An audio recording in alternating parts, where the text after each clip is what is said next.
আমার দৃঢ় বিশ্বাস এই ইসকন নামে যে দল বাংলাদেশে রয়েছে, এই দলটা আজ না হোক কাল তারা আজকে আমাদের মুসলিম এক যুবক ভাইকে হত্যা করেছে, কালকে আমাদের হাজার হাজার শত শত মুসলিম যুবককে হত্যা করতে তারা ভয় পাবে না। নাহমাদুহু ওয়া নুসাল্লি আলা রাসূলিহিল কারীম, আম্মা বাদ, ফাআউযু বিল্লাহি মিনাশ শাইতানির রাজীম, বিসমিল্লাহির রহমানির রহিম।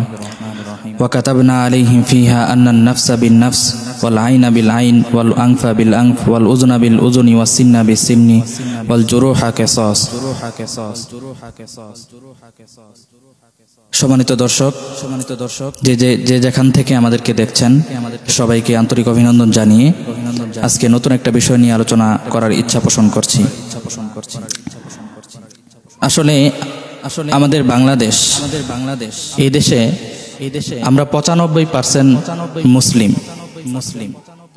তবে আমাদের বাংলাদেশে বেশ কয়েক বছর যাবত এমন কিছু দল বা মত রয়েছে যারা আমাদের মুসলিম সংখ্যাগরিষ্ঠ দেশ হওয়া সত্ত্বেও এমন এমন কার্য পরিচালনা যারা করছে যেগুলো আমাদের মানবাধিকারে কিছুটা হলেও আঘাত করে।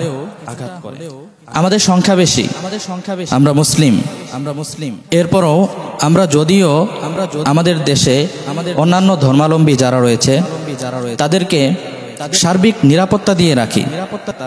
আমরা তাদের প্রতি যতটুকু যত্নশীল তারা আমাদের প্রতি ততটুকু যত্নশীল না। এগুলোর দৃষ্টান্ত বহু আমি দিলে দিতে পারবো।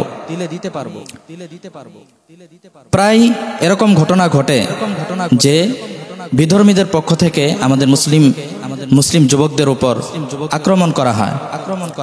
তো এগুলো আসলেই বলতে গেলে অনেক দুঃখজনক বিষয়। এই যে গত কয়েকদিন আগে আমাদের আইনজীবী সাইফুল ইসলাম আলিফ ভাইয়ের উপর অতর্কিত হামলা করে ইসকনের এই সন্ত্রাসী দল বা সন্ত্রাসী যারা রয়েছে তারা আমাদের সাইফুল ইসলাম আলিফ ভাইকে তারা যেভাবে নির্মমভাবে হত্যা করলো, এটার দায়ভার কে নিবে? তাদের এই সাহস কোত্থেকে আসে? আমরা তাদেরকে নিরাপত্তা দেই। আমরা মুসলিম, আমাদের মাঝে মানবতা রয়েছে।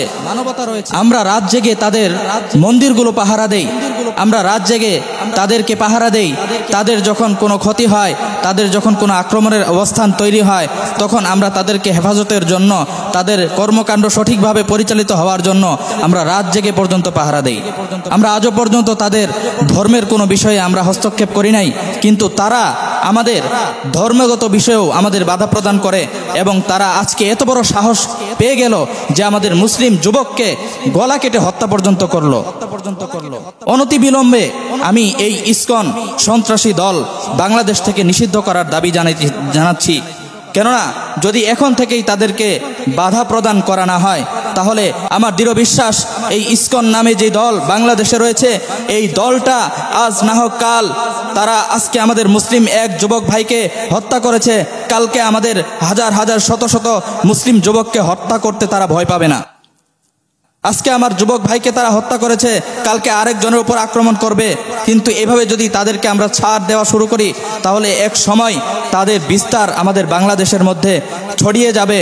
তারা সংখ্যালঘু হওয়া সত্ত্বেও, তাদের সংখ্যা কম হওয়া সত্ত্বেও আমাদের উপর যেহেতু আক্রমণের সুযোগ পেয়েছে, যাদের শক্তি নিয়ে এগুলো করতেছে এগুলো স্পষ্ট। যদি বহিরাগত শক্তি তাদের না থাকতো, যদি ভারতের এজেন্ট না থাকতো, যদি ভারতের শক্তি না থাকতো, তাহলে তাদের কখনো সাহস হইতো না আমাদের দেশে থেকে 95% মুসলিমের দেশে থেকে আমাদের মুসলিম যুবককে হত্যা করার। আল্লাহ পাক রব্বুল আলামিন ছাড় দেন, কখনো ছেড়ে দেন না। কুরআনুল কারীমের মধ্যে বলেছেন, ওয়া কাতাবনা আলাইহিম ফিহা আন্নান নাফসা বিন নাফসি ওয়াল আইনা বিল আইনি ওয়াল উযুনা বিল উযুনি। তারা আমাদের এক মুসলিম ভাইকে হত্যা করেছে, আমরা তাদেরকে হত্যা করব, তাদেরকেও আমরা শিখিয়ে দেব। তারা আমাদের এক ভাইয়ের যদি নাক কেটে থাকে তাহলে আমরা তাদের নাক কাটবো, যদি তারা আমাদের মুসলিম ভাইয়ের হাত কেটে থাকে আমরা তাদের হাত কাটবো।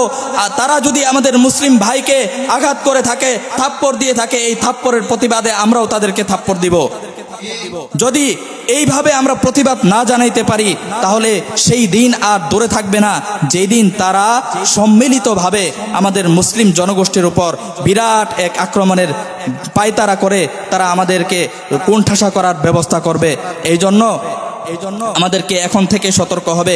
শুধু ইসকন নয়, বাংলাদেশে শুধু ইসকন নয়, বাংলাদেশে আরও যে সমস্ত দলগুলো রয়েছে সেই দলগুলো অতর্কিতভাবে আমাদের বিভিন্ন প্রোগ্রামে, আমাদের বিভিন্ন প্ল্যাটফর্মে গিয়ে তারা আমাদেরকে বাধা প্রদান করে, অথচ আমরা তাদের ধর্মীয় যে সমস্ত কার্যাবলী রয়েছে, তাদের যে সমস্ত অনুষ্ঠান রয়েছে, এগুলো সঠিকভাবে পরিচালিত হোক এই ব্যাপারে আমরা কখনো মাথা ঘামাই না এবং আমরা তাদেরকে কখনো গিয়ে এগুলো বাধা প্রদান করি না।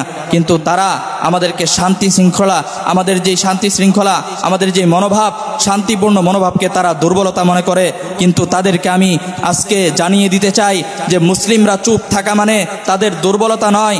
মুসলিমরা তোমাকে সুযোগ দিবে, যদি একবার তুমি সুযোগে যদি শিক্ষা অর্জন করতে না পারো, তাহলে পরবর্তীতে মুসলিমরা এমন এক সিদ্ধান্ত নিতে বাধ্য হবে যেই সিদ্ধান্তর কারণে তুমি ইসকন বলো, তুমি অন্য কোনো দল বলো, বাংলার জমিন থেকে লেজ গুটিয়ে পালিয়ে যাওয়ার সময় পর্যন্ত পারবা না। কথা বলেন ঠিক কিনা?